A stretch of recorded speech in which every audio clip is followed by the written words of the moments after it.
Loneliness doesn't always look the same everywhere. In some countries, people speak openly about it.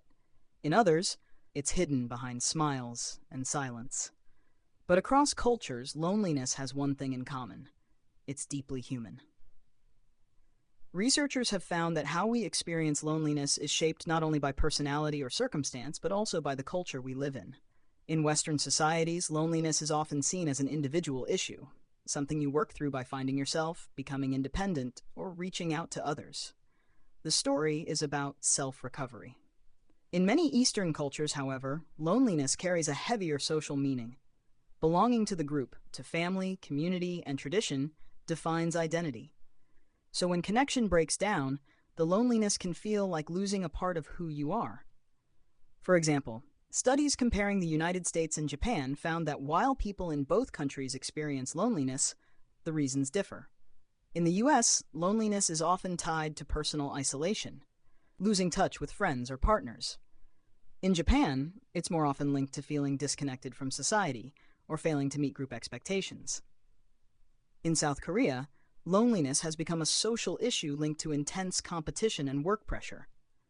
The rise of honjok, or the loner tribe, reflects people choosing to live, eat, and even travel alone as a form of quiet resistance against social pressure. But beneath this independence, many still express deep feelings of isolation. In Scandinavian countries like Sweden and Denmark, living alone is common. Nearly half of all households consist of one person. Yet studies show that people there often report less loneliness than in many other places. That's because their societies emphasize social trust, equality, and a strong sense of community support, even for those who live independently. Meanwhile, in Mediterranean countries like Italy and Spain, loneliness is less accepted.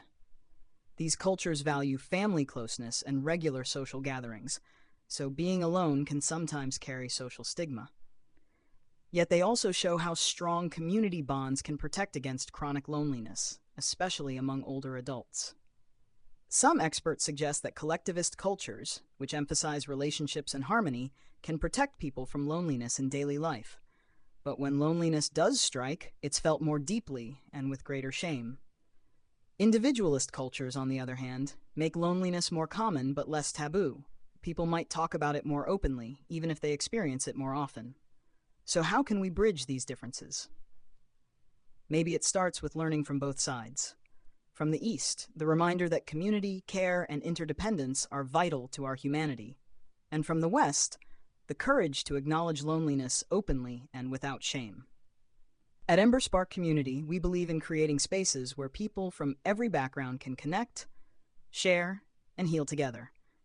That's why we built a free toolkit filled with exercises and reflections designed to help you strengthen real connection, both with yourself and others.